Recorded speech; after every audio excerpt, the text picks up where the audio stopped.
What's up, guys? Welcome to episode number 29 of Reezy Talks. We're almost at episode number 30.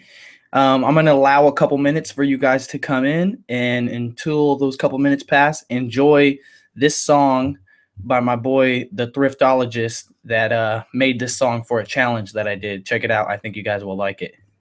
And so I think the principles are pretty pure. It's self-awareness. I think it's work ethic. I truly think that I outwork. I think a lot of people are as talented as I am. I think I outwork them. So it matters. Everybody's watching who's going to say, well, Gary, what about working smart? Cool, me too. Now what, dick? Turn 2 to 10, then 10 to a bill on the real, turn that to a stack. Old clothes off the rack, after damn near free. At the worst, I'll get at least double the money back. Gary V told me to get it. Reezy showed me the flip though. Yeah, they got me up in the crib, 2 kids, 33 years old, trying to get dough. Already knew I had to get that. Grab the beat, no time to kick back. Relax my feet with a 6-pack. The boy got work to do. Chit chat later, I'll let them play when I get back. Busy prepping up side dishes while frying up the entree. Came into the game ready for a long stay. Knowing every time I go a long way, and look back with the wrong way. But I'll be damned if I ever let them see me with the long face. Got back on track cause they sprinted past. Ain't worried though, cause I'm in it for the long race. Turn 2 to 10, then 10 to a bill on the real, turn that to a stack. Old clothes off the rack, after damn near free. It's the worst. I'll get at least double the money back. Gary V told me to get it. Reezy showed me the flip though. Yeah, they got me up in the crib, 2 kids, 33 years old, trying to get dough. Show what they looking for, a hand me down, yeah, money. Hey, what's up, guys? A little bit of a different intro for you guys. I got the banner up. How's everybody doing? How's everybody doing? See who we got up in here. We got, first of all, smash the like button. It hasn't happened yet, but I know you're going to like it. It always happens. First in the chat, we got Bobby Moons. We got Ben M. If it's your first time being on the broadcast, please mention that. And I would like to give you a little special shout out because I appreciate you. What up, Flip D Flip? Isaac Carpenter. We got Kim from the OC Thrift Shop, killing it. Kim is super nice. I met Kim at a IRL meetup in Orange County, OC Thrift Shop. Get it? What up, Maximized Fashion? Don't believe I've seen you in here before. Jackie O's. We got Chevrock talking about grocery plugs. What up, Kristen Baker, sorry. I'm assuming this is your first time. Welcome. I'm happy to have you here, Kristen. Dave Matthews in the house. Where's your band at, Dave Matthews? Arbitrage Ninja. We got the New York Book Department, the whole New York Book Department. Damn. Y'all didn't have to show up for little old me. Who else we got up in here? We got Bargain Shopping. How's everybody doing? I appreciate you guys for tuning in to this broadcast. So earlier today, I put out a call for some questions via Instagram and also on Instagram Live. So right now I'm going to go check my Instagram and see what questions came in on the gram. This segment is going to be called Goddamn from the Gram. I got to have something better than that, but something like that. What's happening from Instagram? So first question on Instagram is from Shy By Guy. Someone knows that rhyming is good for marketing. He says, can you discuss your experience with tactical arbitrage thus far tonight? Yes, I will. How's the broadcast looking? Is it all right, guys? Lately, I've been having some low quality, choppy broadcasts. I got to get this figured out. Comcast is hating on me. They don't want me to take over. Back to Shy By Guy's question. He says, can you discuss tactical arbitrage experience thus far? Okay, so here's how tactical arbitrage is the shit. Get it. Pay the $99 a month. It is worth it. I mean, if you're not actually going to buy something and you don't have cash on deck to buy stuff, then obviously don't do it. But I can tell you, you look at my eyes, it's real. It's a amazing tool. And so if you do sign up, use my link, which should be in the description, but it's probably not. You can use the code. Let me see, my promo code or referral code or whatever it is right here. Let me see if I can get the link going. It is HTTP. One sec, guys. Sorry for this highly unprofessional typing on the keyboard. Shit. All right, let's see if that works. All right, that works. So that link I just put in the chat. It's bit.ly/TA mastery. All one word. Oh, shit. Darn it, guys. I think it's supposed to be all capitals or it won't work. Let me see. Super unprepared. I guess I didn't really realize there was going to be so many TA questions right off the bat. All right, there we go. That link is good. Anyways, it works really well. What tactical arbitrage software does is it scrapes websites for products, and then it compares the prices against Amazon's database. And you can say, only return results where I'm going to make at least $5. Only return results where I'm going to make at least 40% ROI. Only return results where Amazon isn't selling the products. Block the results if Amazon's selling the products. Hide out of stock products. So many different results and options that you can do. And that's just with the product search feature. So basically you take a website that's already in the list and there's like 400 plus websites, and you pick that from the drop down menu. Then you go to a website and you get to a department in a website like toys or home and kitchen or whatever on a website, and you take the URL from the top and you put that into tactical arbitrage, and then you click search and it does all the work for you. And then you come back and analyze it in like a spreadsheet type format, which is sortable and everything to find what you want, like generally, and you can see the sales rank graph and everything on the results. So generally what I would do is sort, and I've only been doing it for like a week confidently since the last show that I did regarding it, that kind of made me feel more comfortable. And I would sort it by ROI. So show me the products that have the highest ROI first.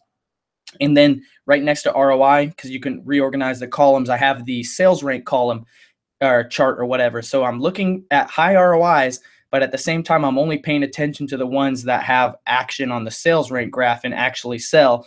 And then you go over and you compare, is the product that it found the same product that is on Amazon? And they both have like hover over pop out images as well as titles for you to compare.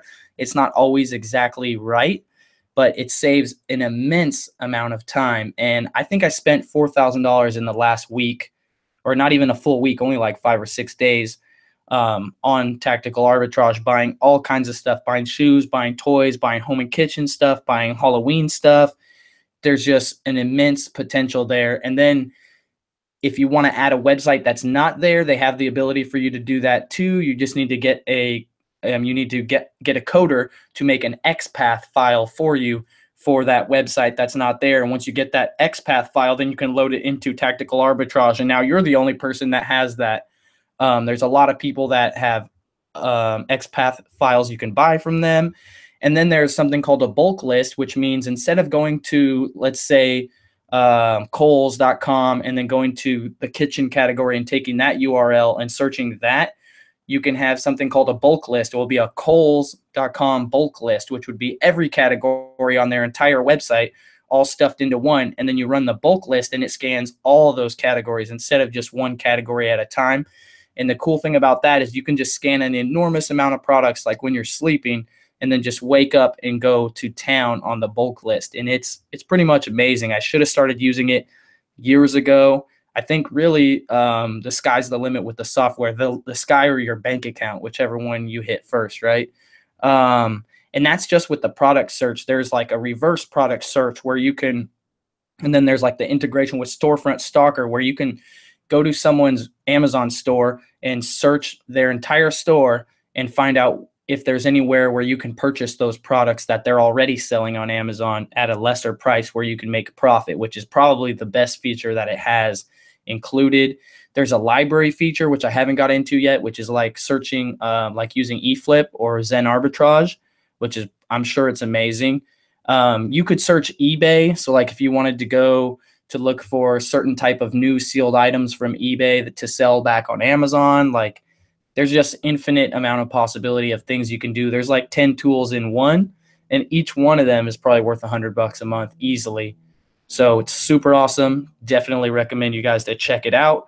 I mean, if you like buying stuff and making money without having to leave your house, that is a great thing, and look into it. Because me, I'm home 5 days a week now with Luna. Rosa has school. We're doing homeschool with Luna, and I don't have a lot of time to drive around to stuff. And we don't have any Walmarts in Santa Cruz. I have to drive to San Jose or to Salinas to go to a Walmart, and that's just one Walmart, and that's like 45-minute to an hour drive depending on if there's traffic or not. So if I want to hit like 6 Walmarts, I have to make a 3-hour round trip, and that's not including stopping and going in the stores. So in order for me to hit 6 Walmarts in a day, that's like almost an 8-hour trip for me, probably. Maybe like 5 to 8 hours at the like linearest small amount of time, 5, but around 8. But there's some people like my boy Flip a Dollar lives in Philadelphia area. He got like 140 Walmarts in a half-hour radius. So, I mean, that's another thing. You can use tactical arbitrage to find products to make lists for yourself to go pick up at stores on retail arbitrage, because you're buying it online. You're like, wait a minute, they have this in store. I could just go get it right now and ship it out today rather than having to wait 3 days for it to show up, which is pretty awesome. Shout out to Romulux in the chat. What up, Josh? How you doing? Make sure you guys write question in all caps if you have any questions. Then I'll answer those questions, or you can just call in 209-83 Reezy, and we can talk it out mano y mano. If you guys appreciate what the admins do in the group, show them some love. Go subscribe to their YouTube channels, follow them on Instagram or whatever, because they do not get paid to help me out with the show, and they block all the spam, all the click here for sexy nude pics. Sorry if you want that, but Josh ain't going to allow it in the chat. And really, they just help me out on the back end. So appreciate them. Shout out to the admins. If you see one of those little wrench icons, that means they're an admin. Bobby Moon says, what do you think about individual item weighing email? I did see that email, and I haven't made a shipment since then. I mean, I did make a shipment last night, but I didn't get a chance to box it up today. I'll probably do it after the show. So I'm assuming that's when it's going to come into play, or is it's only for new items that don't have weight in the catalog or something? I'm not 100% sure on that. I did read the email though, and I was just thinking, well, here we go. Here's another hoop Amazon wants us to jump through. You know what I mean? Either way, we'll deal with it. Put some comments down there if you know more about it than I do, Bobby. Eric Lee says, what's the name of the service you were just describing? It's called Tactical Arbitrage. And if you scroll up in the chat a little bit, Eric, there's a link right there. That's my sign-up link. I appreciate it if you use it. It doesn't cost you anything, but I do get a small kickback. And I'm supposed to say that because of the FCC. Hi, guys. I said it. Flipty Flip says, have you heard about the small and light program, which is lower fees for small and light items? Any experience? I haven't heard of that, and I don't have any experience. Send me a link about that to my email or into Instagram, resells@gmail.com. Appreciate it. Sorry that I didn't have the answer for those questions. I'm just going to be 100 with you. If I don't have the answer, I don't have the answer. I'm not trying to BS you. Next question from Instagram is from Bella Stay Fly. You stay fly, Bella. She says, do you still source grocery items? I just got approved and have been hitting places like Big Lots, Publix, for BOGOs, TJ Maxx, and Ross. I have my first grocery shipment going in tomorrow. What kind of margin do you look for in a grocery item? Any pro tips for folks who just got approved in grocery? Sure. I got a couple pro tips for you. So for one, grocery expires generally pretty fast unless you're sending in non-perishable items. And even then they still have expiry dates or whatever. But you probably want to stay like 20,000 rank, 40,000 around there for groceries. Obviously, just look at the Keepa graph or the Camel graph so you can verify the sales frequency of an item. But groceries get blown out very quickly. The reason is because everybody has grocery stores, and these products are carried throughout the United States at all kinds of grocery stores. So it's not like this hot toy that's only at Toys R Us and Target. It's like the hot toy that's at every store in the world. And so when people pick up on the popularity of it, they can really easily go and get some and get cases and almost anyone can hit their grocery store manager up and be like, hey, yo, dog, let me get a case, you know, and they might even give you a discount, you know. So the problem is grocery products get flooded really quickly. So you want to send in stuff that has really good rankings, like 40,000 or less and 20,000 or less if possible. Like 100,000 ranked grocery, that's no good. Don't even mess with that. The other thing is there's stuff like cookies. Like I have endless problems with Oreos. They're always getting crushed up. So bubble wrap those. You do not want your Oreos showing up crumbly. No one wants crumbly Oreos, right? So bubble wrap them. And the one major tip I have for people that are new to selling groceries is look for bundles. So when you scan a grocery item, what should happen if you're using FBA scan is that a lot of options should return. And usually you're probably going to click on the one that matches that product you're holding, which is the single unit, and go, that's not worth money. But press the list view thing to go back to the results and explore what the profits and ranks are on the different versions that are like 2-packs, 3-packs, 4-pack, 6-pack, whatever, 12-pack, 24-pack, because oftentimes it's much more profitable to do a multi-pack bundle than it is to sell individual unit of a grocery product. Because if people are buying, just think about it like this. If people are buying a grocery product off Amazon, they probably consume that product pretty regularly, and they probably want more than one. So at least that's the way I think about it. And the other thing is, which is like a tip inside of that tip, is if you scan it and there's only one result that shows up, do a title search and check for a multi-pack. If there is no multi-pack, make the multi-pack yourself. Create a new listing or create a variation on that listing for a 2-pack, for a 4-pack, for whatever. And then you'll be the only one selling on that listing for a while. It's not going to last as long as other products because, like I said, groceries are widely available for everybody. So the same reason why they're really good for you is because you can walk into any store in America, any grocery store, and buy them. It's the same reason why they're extremely competitive, is because anybody can do that. And also, if you just got in, that means 10,000 other people just got into grocery. Probably at least 10,000 people just got approved for grocery.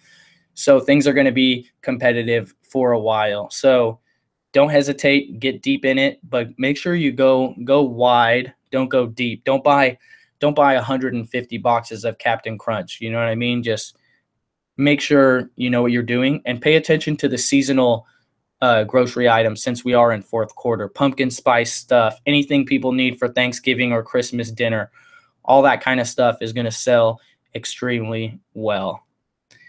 Let's go back to the YouTube and see if we got any more questions.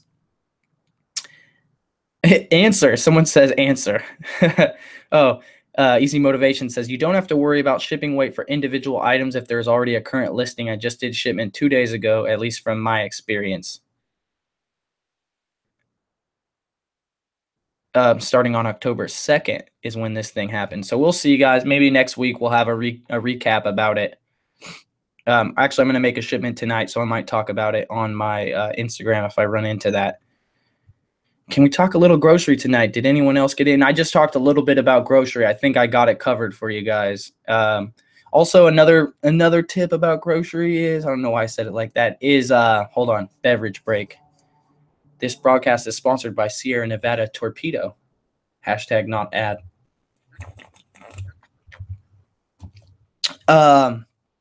Grocery products that are, obviously, if they're on sale, right? So, if you pay attention to your store sales or whatever, that's always good. And if you can get coupons, even better. You can buy them off eBay or from coupon clipping sites. I think that it might not be legal to resell couponed items. I don't know. Don't come to me for what's legal and what's not legal. I'm just telling you how to make money.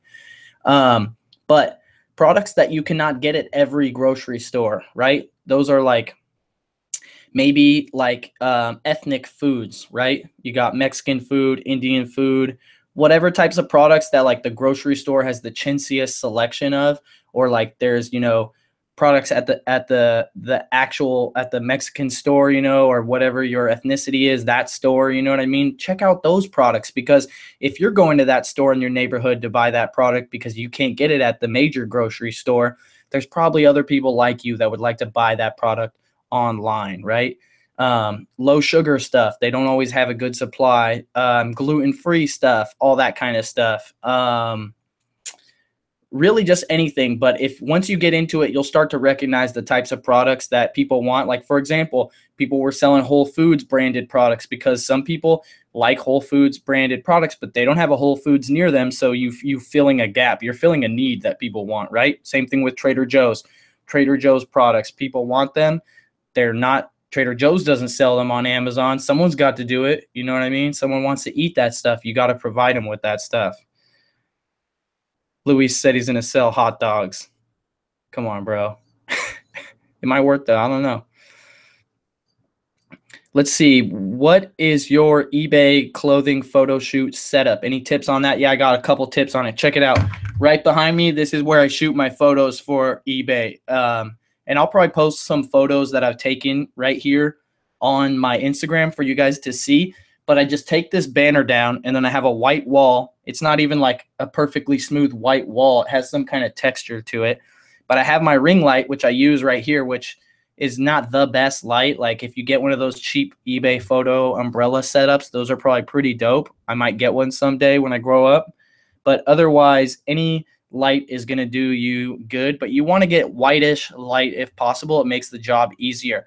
But so what you do is I take the pictures with my iPhone. And you know how when you tap on the screen on an iPhone, you're choosing where to set the exposure for? I find that if I tap on the garment, I'll have like a hanger on a thumbtack right here, and I'll hang a dress from it or whatever. If I tap on the garment when I want to set the exposure, it's not the right color. It's not what it looks like in real life in the room. But if you tap on the white wall, it looks much more accurate to the real color. And then also on an iPhone, I don't know anything about Android, sorry. But if you press and hold on an area on the screen, it locks the exposure. And then after the exposure is locked, you can slide up your finger to make it brighter. So what you do is you tap on the white area and you lock the exposure to the white area, like right outside the garment. And then the color should be looking nice on the item. And of course, you're focused by then. And then you slide the brightness up a little bit. And what that does is just washes out the white wall even more. And then you get a nice picture where the wall is pretty white, like almost like a pure white. There's not a lot of color to it. Then I take those photos and I open them in an iPhone app called Eraser, which is just a one-click background eraser, and it replaces the background with a pure white background. And they look really good. Like, I posted some on my Instagram story, and it was my first time ever taking photos for clothing. I know this stuff because I edit photos. Like, I'd be tricking out my photos, guys. And people were like replying like, man, dude, how did you take your photos? What camera you use? What lighting you use? What kind of backdrop do you use? Like, dude, I don't use anything. I use an iPhone, the light that I have, and a white wall. So, like, don't overthink it, guys. We have so much options with our technology. And if you don't have a light that's white enough, chances are you have some app on your phone where you can adjust the colors to make it appear more like what the real look of it is, right? Like, don't overthink it. Just take the photos and get the item listed. Trust me, you'll be way better off. Let's see. Kristen says, how do I understand my FBA triggers or find another one of your videos to understand how to understand and manipulate them? So triggers on FBA Scan are pretty hard to understand and to set. I personally don't use triggers because I just don't find them useful except for when I'm going through an immense amount of books at a time and like on a time limit competing against other people like at library sales. Excuse me, in which case I'll just set like a hard limit for a certain price, which like nowadays would be like $10 minimum. Alert me for that, and then I'll look at it because you're always going to miss books with triggers. The thing that's not so true about that anymore is now you have average rank in database, and so you can use that, and then you should be using that to set triggers, and that kind of changed the whole game, and I have yet to go back into that and adjust that all for myself. I haven't been scanning a lot of books lately. I've been doing online arbitrage, retail arbitrage, buying shoes, stuff like that, stuff that makes me more money with my time. So I don't have the answers for like how should you set it up, but I do know an exercise you could do that would help you set up your triggers. So get some books around you, get 20 books, 10 books that you know are keepers, 10 books that you know are rejects. Set your settings how you think they should be, and then scan through all the keepers. If you scan through those 10 keepers, 10 or 20 keepers, and they all say buy, then go to the reject pile, which all these ones are not keepers, and then scan all of those and make sure they all say reject. If anything is amiss, you have to readjust your settings and then do the exercise again. But when you can scan these 10 or 20 books and they're all keepers, and you can scan these 10 or 20 books and they're all rejects, then you know that you have your triggers set up right. And so it's just a simple exercise. Do the manually identify which ones are keepers, and then go through and make sure it works, right? If you know how to read the screen, you can assess the data, whether or not it's a book you should buy, within a second or a half second, something like that. It doesn't take very long. And so that's why I never really got into setting triggers, and also because there wasn't average rank on FBA scan back in the day. Let's see. If you absolutely want triggers, or you need help with book selling, because I obviously don't have a course, there's a link in the description for a course that Jim Pickens does called Book Selling 101, and it's everything you need to know on how to sell books from beginner to advanced. You will be a superhero when you get done with that course. It's $100. It will save you hundreds of hours of time, and in that course, he does include triggers. And I saw it, you get access to his Facebook group, and he just updated the triggers that he uses based on the fees for Amazon, how they change, etc. So, and also using the new average rank, etc., etc. So if you need that kind of guidance, you can get it pretty easily. If you have more time, you can figure it out on your own. You can find pieces here and there on the internet, but I don't have that information for you specifically, but it is available. Let's see. Question. Let's see. I missed one. Is an option to drop off items at a fulfillment center if you live close to one? No, you can never do that. I wish you could do that. I would set up a prep center across the street from a fulfillment center and just start caking off that. Let's see. The new iOS update won't let you listen while driving. Weird. Oh, you got to press and tell it you're not driving, and then you'll be good. Just lie to it. Bobby Moon says, are you going to pull inventory? Yes, I am. I've had that on my to-do list for 3 or 4 days. I probably should get it done tonight before I pass out, because I don't know when the window is going to close. If you guys don't know what I'm talking about, right now Amazon is offering free removals for a short period. They didn't say when it was going to end, but it's a very it's an awesome thing that you should take advantage of, because they don't always offer it for free. Usually what happens is they change a fulfillment fee structure, and then they offer a way for you to get out of it, because I'm sure it's like a legal thing, right? We base our business decisions. Should we send this book in? Should we not? Based on Amazon's rules, fees, regulations, whatever. And then they change it, and we're like, hey, how are you going to do that? I got 1,000 books there, and now they're going to make me lose money. They're like, okay, here, you can remove them for free. Thanks, Amazon. So just make sure you take advantage of it if you can. Flip seems like a lot of work for one product. How long does it take you? As you know, eBay is all about listing speed while keeping the listings quality up. Thanks. It doesn't take long at all. So it doesn't take me any longer than it would to take a normal photo, and then you just load the photos up in the app. It probably takes you like 30 seconds or less per photo to create a white background. But if you want your photos to look nice, you can do that. Obviously, I don't have, the reason I do it is because I don't have like a table for flat lay with like a rolled paper backdrop or anything like that. I just don't have a dedicated eBay photo setup. In the future, I will, but right now I don't. So doesn't really bother me, and I don't think it takes too long. If you're less technically inclined, it might take you longer. I don't know. You can also, like, what I would do would be I would take all my photos, and then I would measure it. And then when I was sitting at Luna's gymnastics, while she's at gymnastics, I will remove the background on the photos. Or while my wife's driving and I'm in the passenger seat or something like that. It's all about listing speed. Yeah. Well, I'm not an eBay expert, bro, so I'm sure I'll learn. Are your Marty Martell Apparel says, are your textbooks still selling, still doing okay for textbooks in the UK? So in the US, the textbook season is over, But in the UK, it's like 2 weeks in. I'm not sure if it's 3 weeks in or something like that. But the UK, I recently learned that the UK textbook season is like a month after the US textbook season.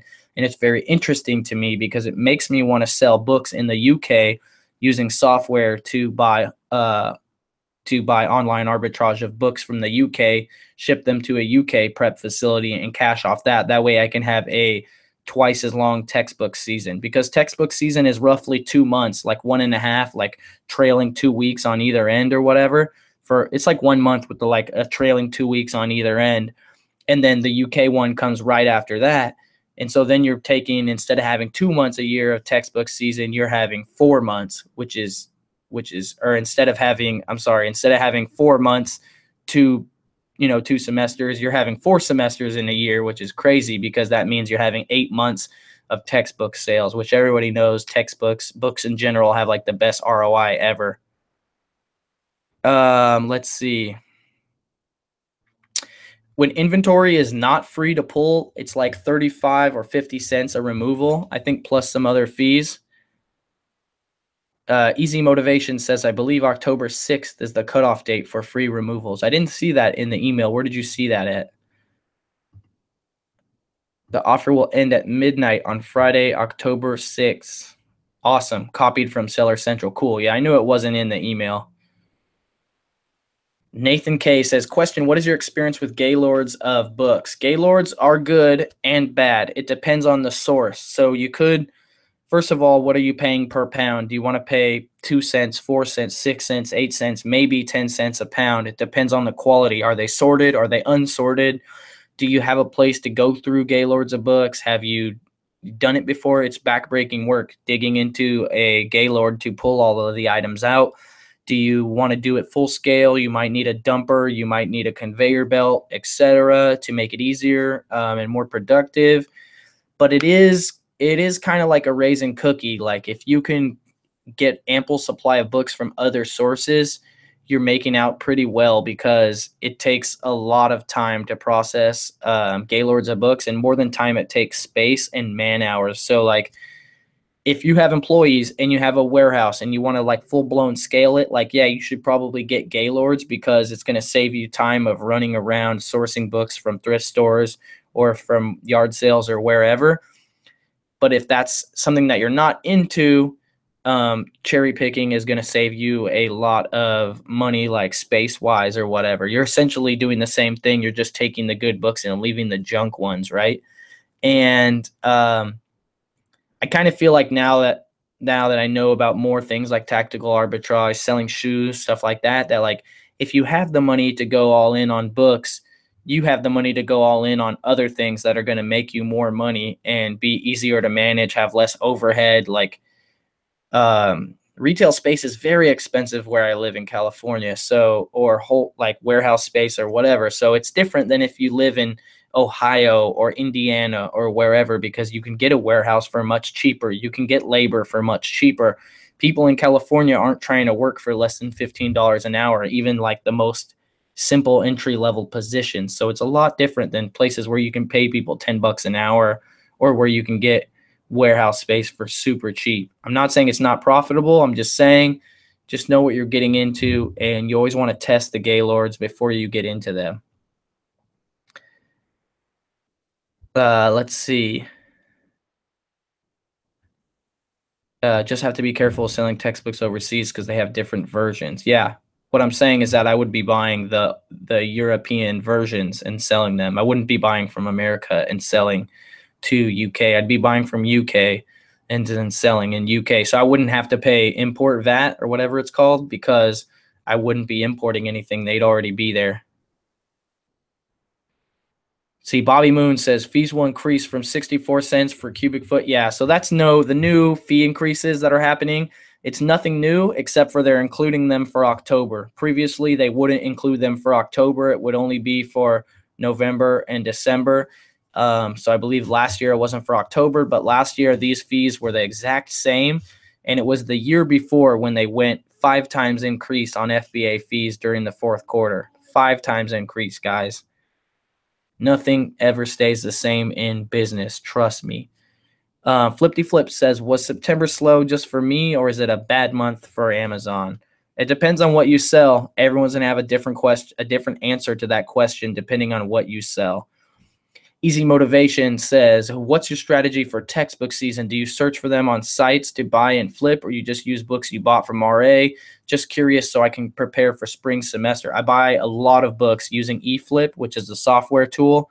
I believe it's $80 or $90 a month. It makes it easy to find books online. Also, a seller tool, the maker of FBA Scan, they just recently released a competing tool, which is currently in beta and it's free. And I like that as well. I've actually been using that over eFlip for the last couple of weeks, but I don't know what their prices are going to be or what they charge because I'm already an eFlip subscriber. And the main thing I liked about the seller tool, eFlip competitor or whatever the hell it's called, is that it has the used book buy box price listed on the results, which makes it very easy to scan your search results and compare the MFN price to the used buy box. And then if there's disparity, that's when you know you have an option or an opportunity to make money, and you check out the sales rank, bada bing, bada boom.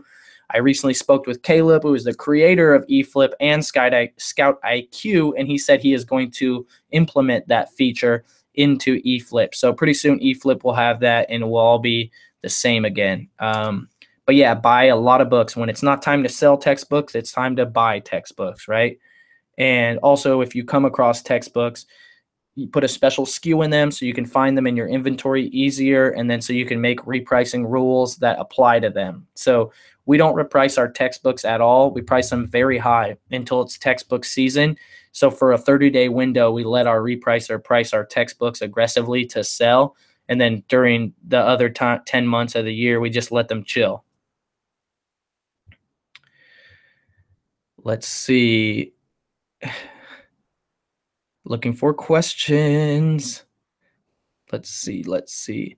How do they calculate that? Is it 1/10 of a cubic foot charge for a book that is only 1/10 of a cubic foot? I don't know, man. They just charge you a lot of money, I'm sure. And then it's up to you to make sure you didn't get overcharged. Carl Gold says, do you price each pair of shoes individually when you list them, or let App Eagle price them when they hit Amazon? Also, do you set a minimum for each shoe in order to keep it from repricing too low? Great question, Carl. My specific strategy, which might not be your specific strategy for shoes, is I do price them in App Eagle when I list them, and I price them a little bit higher than the current offer because I'm assuming that maybe that offer might sell out before my offer gets there. So I'll go maybe the second, third, fourth price. And then I do put a pricing floor on them, and that pricing floor is going to be my break-even price, maybe $1 or $2 more, because my viewpoint on shoes is they're so expensive compared to other products that I want to get that money back and invest it into more shoes that are going to sell. So like say the average profit on a pair of shoes is 20 or 25 bucks. I would rather sell a pair of shoes and make $5 profit than wait 9 months for that pair of shoes to sell to make me 25 bucks. I'd rather get my money back plus $5 or even plus no bucks, and then re-roll the dice on another pair of shoes that are going to make me $25 within 30 days because do the math on that. I'm not a mathematician, but however the compounding of that is from 25 6 times versus waiting 6 or 9 months for that one investment to turn over $25 of profit. You can make $25, let's say 6 out of 9 times you get a shoe that makes you $25 in 30 days. So that's $150 across 9 months versus that one pair of shoes sitting there for 9 months and only making you $25, if you see what I'm saying. Got it? Yeah, so I'm pretty aggressive with shoes, but they cost a lot. If you pay an average price of $40 per pair of shoes and you have 1,000 pairs of shoes in stock, you got 40 grand tied up in your inventory. It's not like books. Kristen says, I'm a new seller. When should I consider using a repricer? Whenever you get tired of repricing your items manually, that's when you should do it. Maybe when you have 1,000 items, maybe when you have 500. It just all depends to you. How competitive are the categories where you have your items listed in? Basically, yeah, whenever you get tired of it. But you should be repricing your items daily to make sure that you're positioned properly. If you're not, you're never going to know, and also helps you to stay in touch with your inventory. Also, guys, so if you don't know, if you didn't pick it up when we were talking about grocery is auto ungating, or it was. I'm not sure if it still is. It might be. So there is a chance that you might go to inventory, add a product, type in a grocery product, click on the drop down that says listing limitations apply, click request approval, and it will just approve you without asking for invoices, okay? And that might get you approved. If it does ask you for invoices, you have two options. You can either wait till your account has better stats. No one really knows what Amazon's looking at, whether it's length of account, money sold, or whatever. Or you can get a wholesale order from a reputable online grocery store or a wholesaler, whatever, and then submit your invoice to Amazon and get approved the traditional way. Let's see. I'm going to answer a couple questions. So somebody asked me on Instagram, if you're not allowed to sell toys for fourth quarter, what can you sell that is going to make you money to capitalize on fourth quarter, because you can't sell toys, and that's the obvious go-to. So my answer to that, number one, is going to be grocery products, seasonal food items that people eat, Halloween candy, Christmas candy, stuff you need to make Thanksgiving dinner, Halloween themed Betty Crocker cake mix, all that type of stuff, pumpkin spice stuff, canned pumpkin flavoring, pumpkin, all that kind of stuff. Food items. Now, if you, Thanksgiving stuff, whatever, if you're not able to sell grocery either, then you have to start to think about other things like, what else do people buy during Christmas or holidays? Gift type items, clothing does well. Gifts for dad, like any type of thing sells better during fourth quarter, but anything that can be a gift is going to sell even better. Amazon has a category that not very many people know about called stocking stuffers. So during fourth quarter, right around Christmas time, like I think maybe, 2 weeks or a month before Christmas starts, they have a category called stocking stuffers, and they automatically put any product into that category that they deem small enough to be a stocking stuffer. Any of those items are going to sell considerably well. People just literally loosen their grip on their money so much. It's like money is slippery during fourth quarter. It just falls out of people's hands. So anything that's going to be a gift, anything that people need to service their family and friends when they're coming over for the holidays. So like any type of those kitchen appliances that people are going to need or to bake with, or like turkey basters, or like, I don't know, just think like that. That's how you have to think, what your mind is like. What do you need during fourth quarter, during those time periods? What are people doing? What do they need? Those are the types of things that are going to sell well. Let me see, what else do we got? What's a good number of books to source per week? I work a 9 to 5 and I source part-time, but I want to quit my job and gain more freedom. What's a good goal to shoot for per week? I would say shoot for a couple hundred. Try and shoot for a couple hundred. Always set your goals way higher than what you can actually do.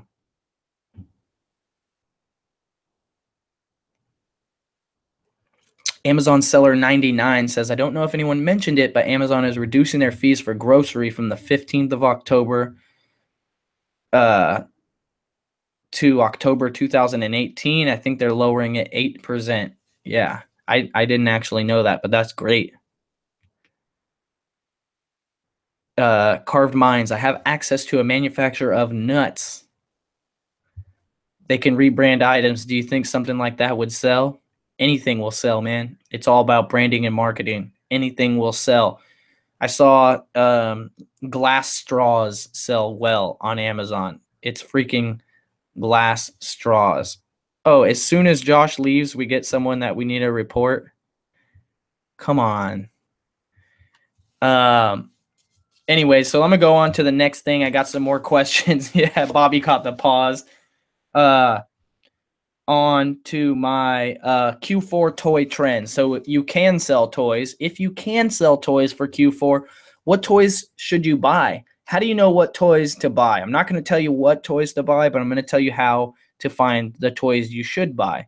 So you should pay attention to all of the websites that have, like, any website like Toys R Us or whatever that sells toys. They're going to have a list like hot Christmas toys or hot holiday toys or whatever. And so you want to check that out. Look at that, become familiar with it. You want to follow Facebook groups like where moms are, mom groups, mom blogs, those type of things. They usually put out lists of the predicted hot toys of the year. It's not always right, but you can kind of get a sense on what toys are going to be the hottest. You can also go to Toys R Us or other places and ask the employees, if, you know, I know they're not always worth a shit, but you can ask them, like, what toys are selling really well. I mean, you can look around and see which toys are out of stock, right? So also, you can, if you watch television, pay attention to the TV commercials. Usually the commercials for the toys that they're pushing really hard, there's a reason. It's like an endless feedback loop. Those are the ones that are doing really well. Like, one toy that I know is doing really well, I can't sell it on Amazon, is the LOL toys, the LOL Surprise, and specifically the LOL Big Surprise. I can't sell those on Amazon, and they're out of stock anywhere anyways, but I was talking to a seller, and they were like, yeah, I finally got one of those LOL Big Surprise, but my daughter really wants it. And then they were like, does Luna want one of those? And I was like, we don't watch TV, man. Luna doesn't have a clue what LOL Surprise is. So it's all marketing and branding. There's a reason why they're the top toys. It's because of the marketing. So pay attention to the marketing. Don't be marketed to, but use it for market research for your own business stuff. Amazon Seller 99 says, check out Amazon's top 100 ranked toys. That's definitely a resource you could use. I'm not sure if they have the list up from the toys from last year still, but, or if you have a Terapeak account or whatever, but there is certain toys that sell well every single year and really don't change. So like last year I sold a crap load of the Hot Wheels 5-lane raceway. Those will sell like hotcakes this year. I sold a bunch of the classic Lego creator buckets last year. Those are going to sell like hotcakes again this year. It's a bestseller every year. There's always at least 1 or 2 Nerf guns that sell extremely well every year. They don't sleep on their products. They like release new ones every single season. So it's not going to be the Nerf Hailfire, which it was last year. It's going to be some new Nerf gun. But just pay attention to the toys, and you'll understand. Ask some kids. If you see some kids, you know some kids, ask them what they want for Christmas. Chances are those are the toys you should be buying to sell. You know, they might think you're Santa Claus, but no, you're just doing some research. Someone wanted to know, when do books pick up again? So the next textbook season is December and January. Books start to pick up really in the second week of December.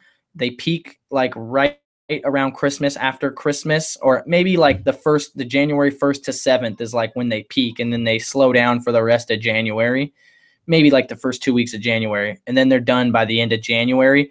And February through May is the worst period of the year to sell books. After May, there's summer textbooks come for summer school. June, you get a little bump. And then after that, textbook season comes in August, September, and it repeats forever and ever. Forever, ever? Forever, ever? Let's see. Christmas shipping cutoff. So Amazon tells you, if you just Google it, they'll say, you know, these are the last days people can buy stuff for Christmas. So you figure, how long does it take your stuff to usually go active? 3 days, 7 days, 10 days, 12 days.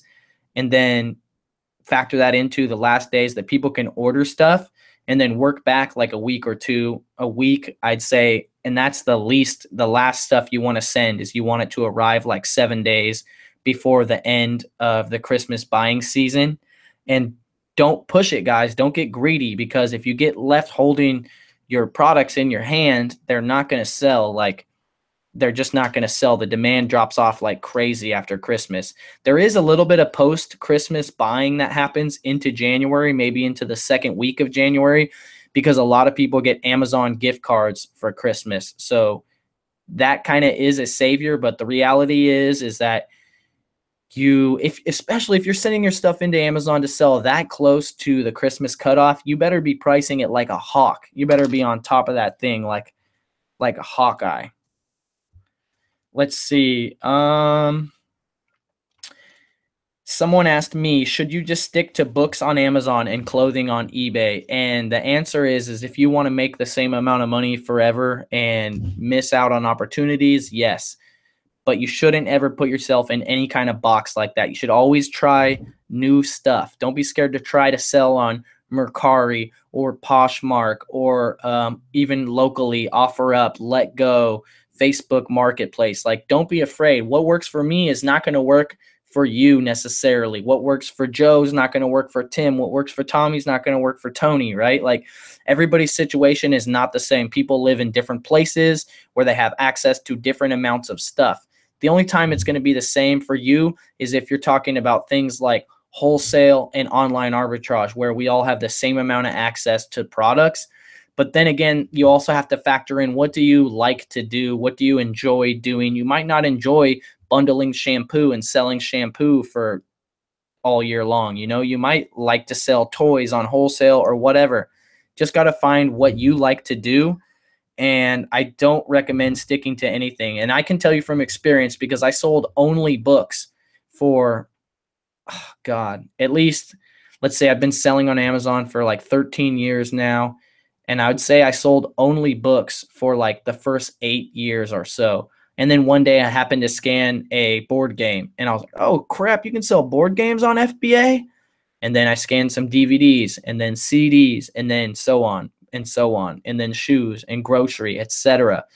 Don't limit yourself. You want to be a thrift army knife or whatever, an Amazon FBA Swiss Army knife, whatever you want to call it. That way, when you're sourcing at yard sales, garage sales, thrift stores, estate sales, whatever, you have a multitude of options of stuff that you can buy, and you're decreasing the chances that you're going to leave empty-handed.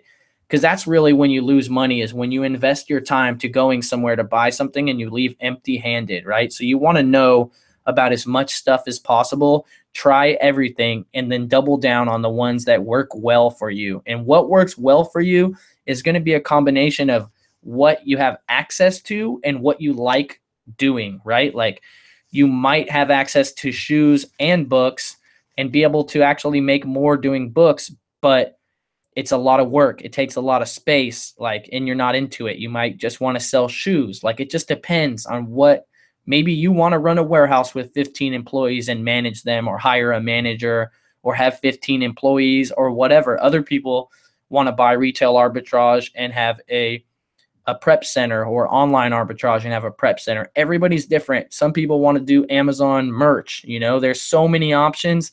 There's at least one option for every person, which is what I want to point out at this conference that I'm going to be doing in 2018, which is still up in the air, is that there's so much opportunity available to us all nowadays. There's always at least one thing that you probably don't know about that you could make good money doing, that you would actually enjoy doing. So always important to stay up on stuff.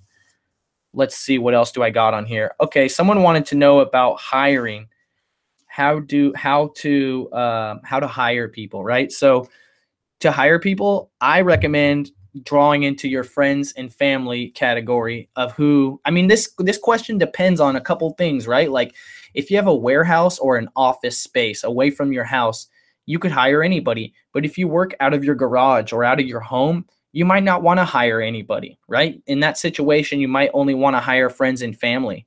I recommend hiring friends and family, because no one's going to care about your business as much as you do, nor should they. It's not their business, right? But your friends and your family who also care about you, they will care about your business more than a regular employee does, at least on a first level basis. Like, once you have an employee that is kind of feels like family because they've worked for you for a while and you've taken care of them and they like the job, then they're kind of vested in the business, because that makes their paycheck. And if the business goes, so does their paycheck. So they care about it a little bit more. But otherwise, I recommend checking out your friends and family to see if anyone wants to help out or if anyone needs a job. There's other ways you can do it. You can find out if there's people that just need some extra cash, right? So maybe you can break it down. So like, obviously in sourcing books, you make your money when you source books. Like when you buy, you make your money when you buy. If your stuff sits around and doesn't get shipped out, though, you're not going to realize any money, but you actually make the money when you buy. But the other thing that happens is that you're sourcing, you say you kill it on Sunday, and then Monday all day you stay home and ship out an FBA shipment when you're like, damn, I could have been outsourcing again. I'm missing out on money. That's when you know you need to hire someone, and you should probably start out with first hiring someone to prep shipments for you. That way you can focus on just acquiring inventory and just dropping it off back at them to process. You can either let someone work from their own home and set them up with a processing center in their garage or their office in their house, and then you bring the inventory to them and drop it off, and they process it for you and create shipments from there. Also, you can get a full-on warehouse and set it up all proper or whatever. The other thing is you can pay someone by the hour or by the book processed. I recommend paying them by the book, because not like by the book. Like we always do it however you got to do it, but per unit process. That way you don't have to measure their productivity if you're paying them per unit processed, because you know how many units they process. You're paying them by the unit, right? But as far as sourcing goes, to replace yourself on a sourcing trip or on a sourcing route that you conduct regularly, you need to first bring that person with you and pay them to just basically be your shadow. And first you have them help you, like, okay, go grab those things, go look at those, bring those to me, watch me scan these. This is how you read the scanner. Just train them everything that you do. Make a little training manual, record videos of yourself doing what you do. Maybe make them private on YouTube, maybe make a Facebook private group for the people that work for you that's secret, add them to the group, post all your training videos in there, let them watch it on their own time, and just bring them up to speed. Introduce them, your employee, to the managers of the stores that you source from regularly, so they know to extend any courtesy they would to you, to your employee. You get company credit cards, pretty much like that. You can pay them, again, if you really trust them, you can pay them by the hour, but make sure you measure productivity, right? How many books did they get? How much time did it take them? How much did you pay them, etc.? Or you can pay them per unit, $2 per book, etc. There's a lot of different ways you can do it, but don't be scared to hire someone, because you're definitely, if you're scared, it's just yourself being scared. Like you're like, someone's going to take my hustle. They're not going to take your hustle. They're not a hustler. They want to get off work and drink a beer and watch football and watch Game of Thrones or Netflix, do whatever. They're not hustlers, right? Like a lot of people, everyone is so scared to hire someone because they think they're going to take their hustle, but they're not hustlers. Like I have people that are my friends and family, and they're not hustlers, and they see the way that I work, and I'm like, I'm never not working, right? Like I'm at the table with them drinking a beer, but I'm listing shirts on Amazon merch, or I'm doing merch. I get excited about working and setting up businesses. I'm like, dude, check out this shirt. And they're like, I don't care. And I'm like, oh, like I forget, like you're a muggle. I'm not a muggle, right? Like, so not everyone's like that. They don't want the stress of having to think. They really love turning their brain off and just being entertained like a baby with some like toy dangling above their face. Society trains people to be like that. So don't be worried if people are going to take your hustle, because they're not hustlers. If they were, they would already be hustling. If you're extremely concerned if someone's going to take your hustle, this is what I recommend you do. You start teaching them the business before you hire them. You start talking to them about how you're doing it. And if they're interested, if their ear perks up, start laying game on them. When they don't start doing it, then you hire them. And now you know that they're really not interested in doing it. Because trust me, it amazes me how many people will complain about their life. They hate their job, this and that. They will complain to the end of time about the situation that they're in. But when they get off work, they don't do anything to try and change that situation. And so it's hard to believe them, believe their stance on like how much they hate their situation or whatever, because they're not doing anything to fix it. They're really just complainers, right? So don't worry about that. It is possible to hire someone. I recommend using, damn it, what is the website? It's been so long since I had to hire anyone. Not Craigslist, because Craigslist is literally full of crackheads. You're not going to get a lot of good applicants off Craigslist. It is called, anyone remember what's the place that you look for jobs nowadays? It's not Craigslist. Let me go look it up real quick. Job classified. This has got to be one of the first ones that comes up. Oh, Indeed.com. Second result. Indeed.com is going to give you way better quality employees than Craigslist. That is true indeed. Trust me on that one. What's funny is that I was hiring people on Craigslist for a while, and I was like, yo, I can't deal with all these crackheads. Like, I would conduct, 12 interviews in an 8-hour period, and more than half of them wouldn't show up. And then everyone that would show up would be crap. And I'd be like, yo, we're doing something wrong. This cannot be right. Like, all these people that show up are just straight, like, not people that you want to hire. Right. And so then I put out a post on Facebook, and I asked just my general friends and family, like, hey, what's a good place to look for a job, And then they were like, oh, Indeed. And I had never even heard of it. And sure enough, everyone was right. I got way better quality of applicants from Indeed, 10 million times better than Craigslist. So that's another little pro tip. The other thing is that how to go about hiring. When I first started hiring people, I did not do it properly.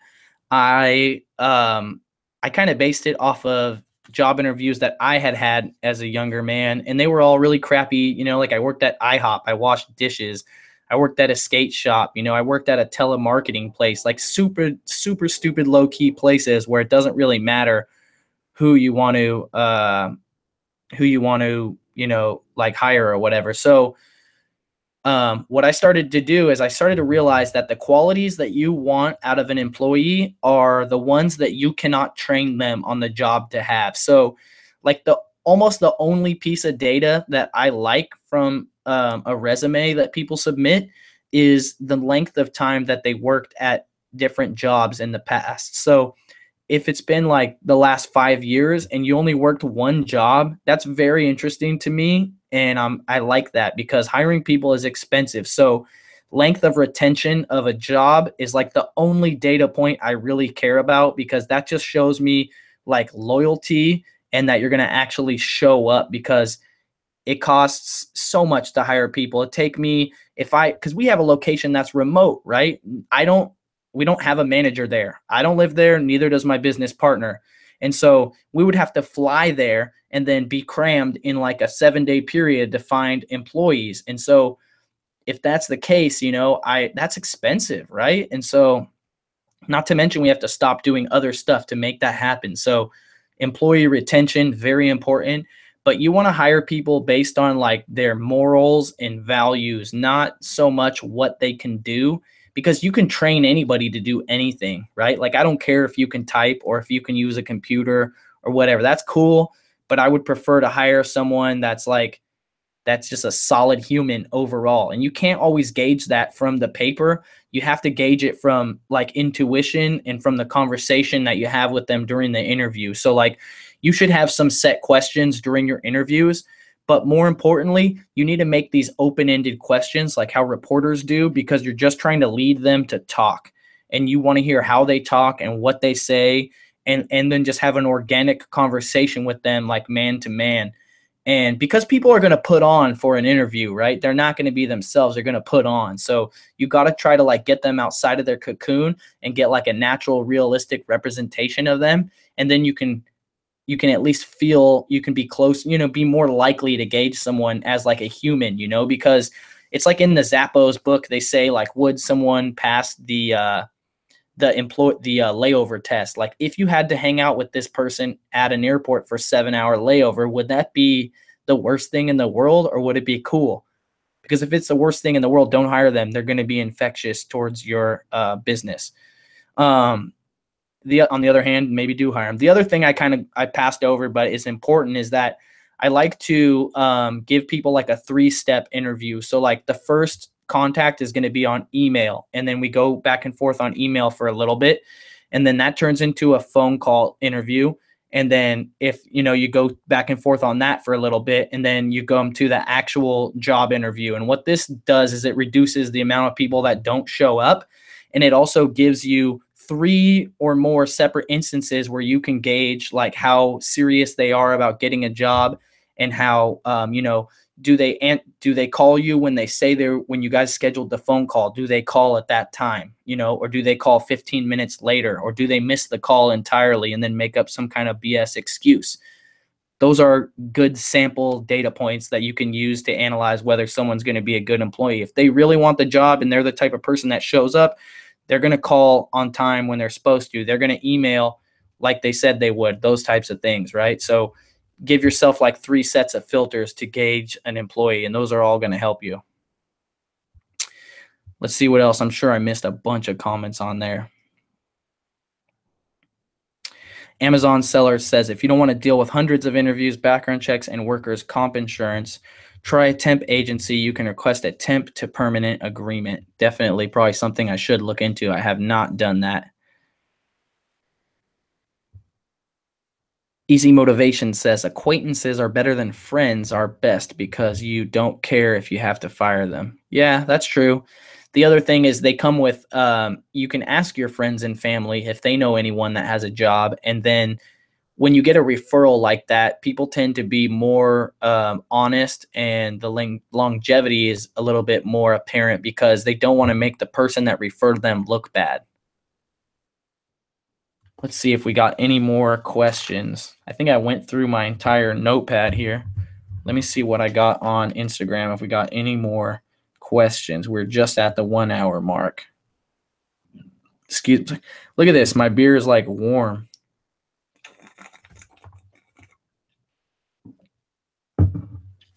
Gene Carlos 31 says, where do I find the live? You missed it, bro. It was on YouTube. Damn. It seriously says YouTube live on the Instagram photo. Some people are just super lazy, man. I'm sorry to put you on blast, Juan Carlos, but you got to do your homework out here. You got infinite access to information, and you're not trying to Google anything. Like, I don't know if any of you guys saw a post I made like a week ago. I make this post like once every couple months, and it's a thing that Gary Vee posted.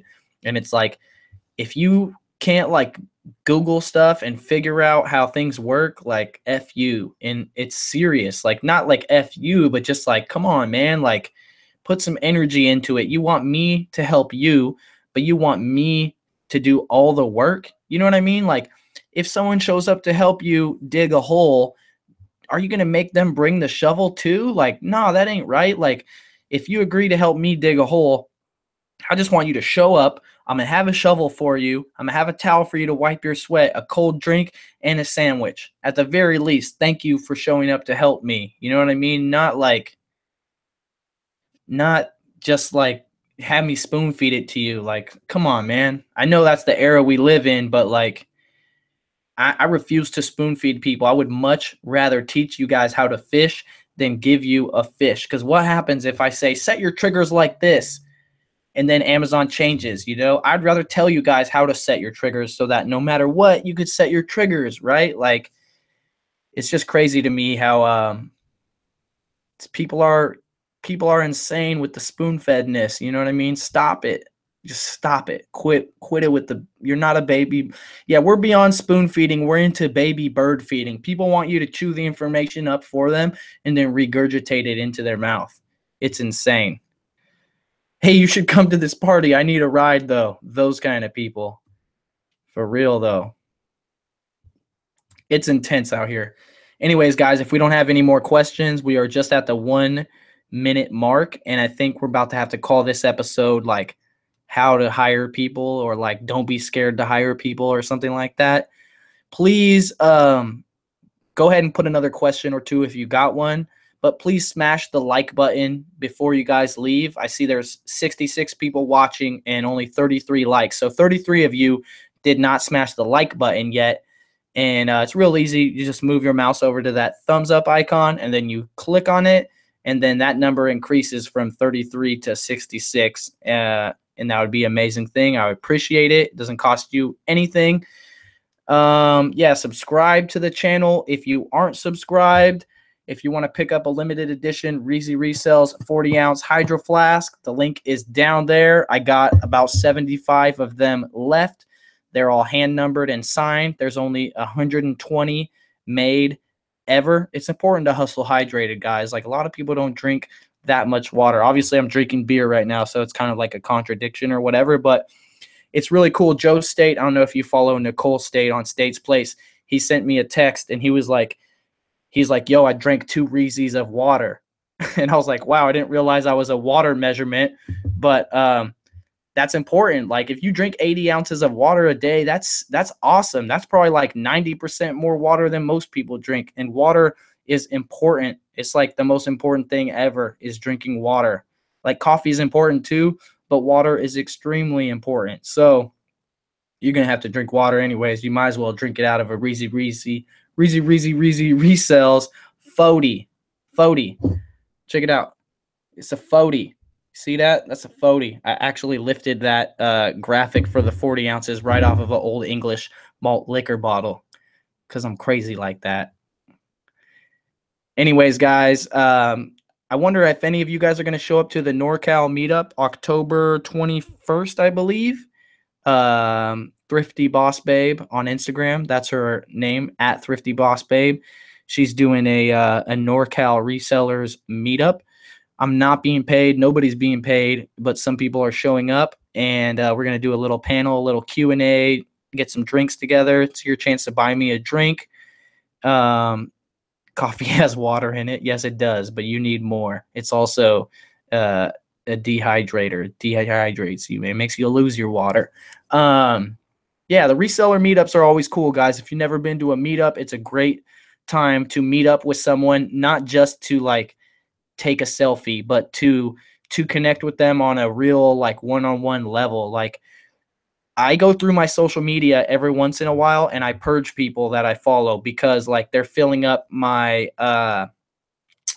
Instagram feed and I'm not getting any value out of what they're posting, right? And I'm just like you. I use Instagram not just to get the message out, but I follow other people that I want to learn stuff from that are providing value. And if I'm missing their posts because I'm seeing you post 3 pictures of your dog in a day, you're probably going to get cut when I get pissed off and I go and unfollow like 400 people, right? So have you met someone in real life and you've like had a beer together, you've had that real life connection, it's totally different than just being a follower. Once you know someone real life, you like care about them more, right? They're like on the don't purge list. Like it's the easiest way I can explain it, like in social media terms, but it's just networking. Nothing beats meeting someone like one-on-one. Like right here, Brian, the Oak Brook picker. I met Brian in Chicago and I follow Brian. I like the dude. He's a straight shooter, like bought me some pizza, right? Like good guy. And, like regardless of whatever he posts, because I think most of his posts are just pictures of his inventory, I'm not going to unfollow him. Like for one, I get a little bit of value seeing the stuff that he picks, but for two, I know the guy. Like it's just something in my head. Like when I'm going through my list of people to unfollow, I'm like, oh, Brian, nope, that's my homie Brian, right? Like you want to be homies with people. You want to stay connected. People will share more information with you when they feel comfortable that they trust you, not just a name on a follower list, right? You're a real person. And so it's important to come out to those meetings and network with people. Like real talk, any conference you go to, the value is always in the networking. It's not in the event. It's not in the things you learn from the event. It's always going to be in the networking, the people that you meet, the relationships you develop, and what you learn from those people down the line, right? So a lot of people go to these big conferences and then they don't buy a ticket to the conference. They just hang out in the hotel lobby and wait for people to come out after the conference, right? Those people are smart, man, because that's where all the real networking goes on, is at the bar. Like at the conference, you're just like sitting down watching people talk, like just like you're in school or something. But then when you get out, that's when you get to see who's who. You know what I mean? Those people that the conference ends and they just go to their room, they don't come down to the bar and socialize. I don't know about those people. You know what I mean? But once you get to socializing with people, you feel like you know people and you can network with them and connect with them a little bit more. Definitely.